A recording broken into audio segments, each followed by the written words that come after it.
Pinocchio is thrown into the sea, eaten by fishes, and becomes a marionette once more. As he swims to land, he is swallowed by the terrible shark. Down into the sea, deeper and deeper, sank Pinocchio, and finally, after 50 minutes of waiting, the man on the cliff said to himself, "By this time, my poor little lame donkey must be drowned.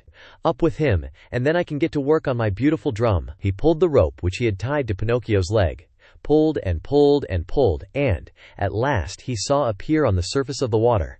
Can you guess what? Instead of a dead donkey, he saw a very much alive marionette, wriggling and squirming like an eel. Seeing that wooden marionette, the poor man thought he was dreaming, and sat there with his mouth wide open and his eyes popping out of his head. Gathering his wits together, he said, "And the donkey I threw into the sea?"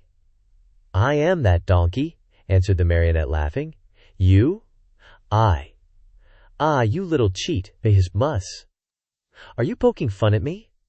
"Poking fun at you? Not at all, dear master. I am talking seriously. But then, how is it that you, who a few minutes ago were a donkey, are now standing before me a wooden marionette?" "It may be the effect of salt water. The sea is fond of playing these tricks." "Be careful, marionette, be careful. Don't laugh at me. Woe be to you if I lose my patience." "Well then, my master, do you want to know my whole story? Untie my leg and I can tell it to you better." The old fellow, curious to know the true story of the marionette's life, immediately untied the rope which held his foot. Pinocchio, feeling free as a bird of the air, began his tale. "Know then that, once upon a time, I was a wooden marionette, just as I am today. One day I was about to become a boy, a real boy, but on account of my laziness and my hatred of books, and because I listened to bad companions, I ran away from home. One beautiful morning, I awoke to find myself changed into a donkey. Long ears, gray coat, even a tail.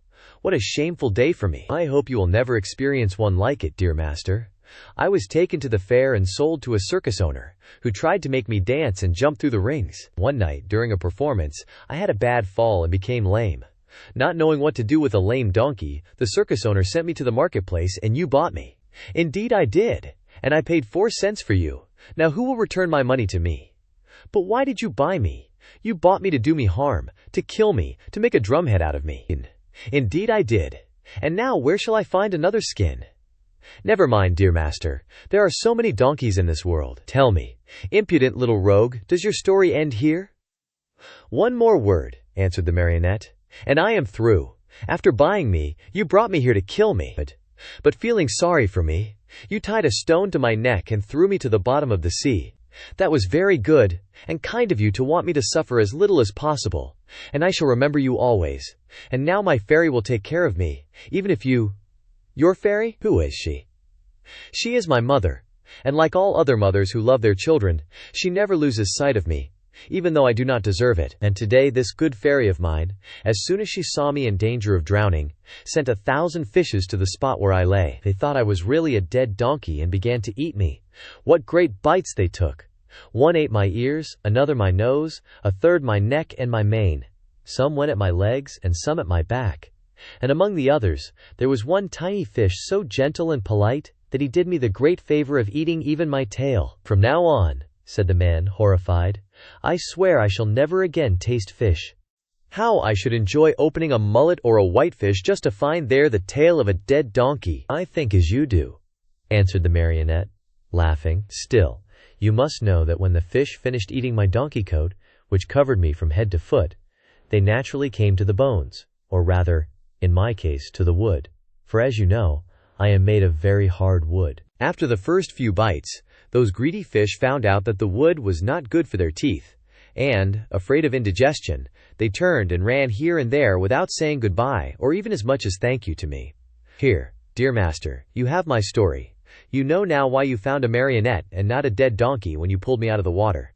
"I laugh at your story," cried the man angrily. "I know that I spent 4 cents to get you and I want my money back. Do you know what I can do?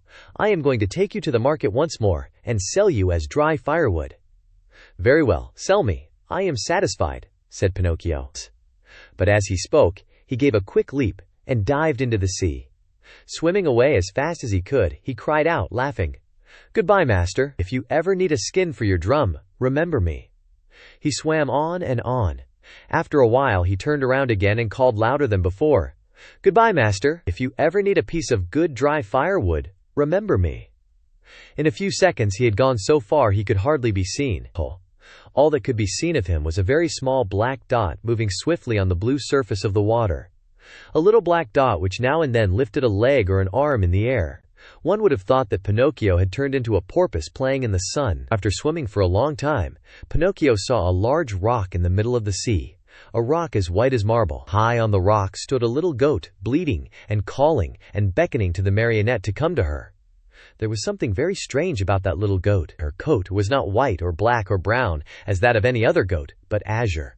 A deep, brilliant color that reminded one of the hair of the lovely maiden. Pinocchio's heart beat fast, and then faster and faster.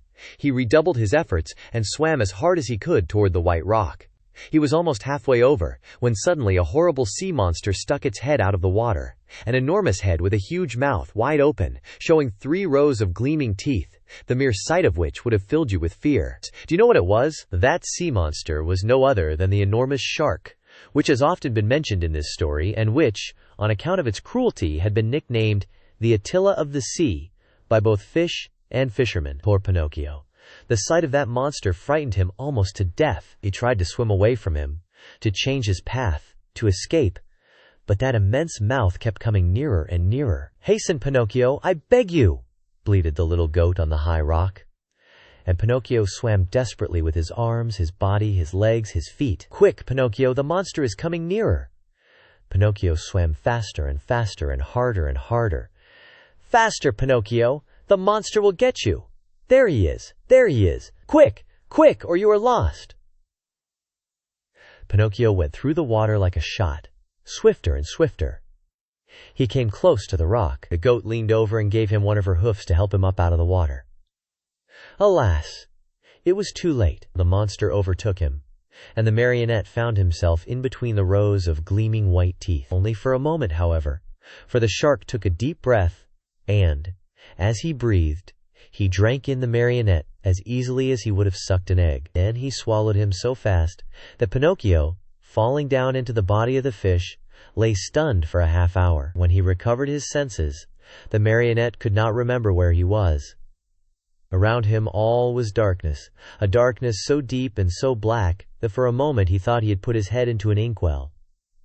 He listened for a few moments and heard nothing. Once in a while, a cold wind blew on his face. At first he could not understand where that wind was coming from, but after a while he understood that it came from the lungs of the monster. I forgot to tell you that the shark was suffering from asthma, so that whenever he breathed a storm seemed to blow. Pinocchio at first tried to be brave, but as soon as he became convinced that he was really and truly in the shark's stomach, he burst into sobs and tears.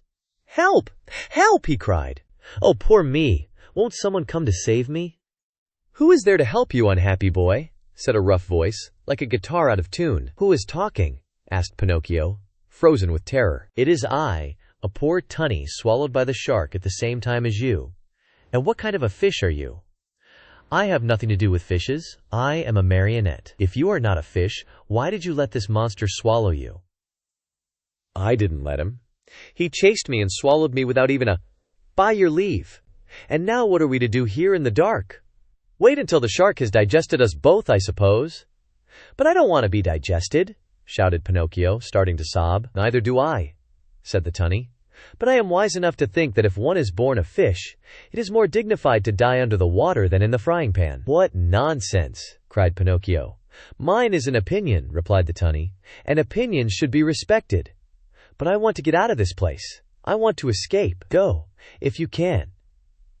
"Is this shark that has swallowed us very long?" asked the marionette.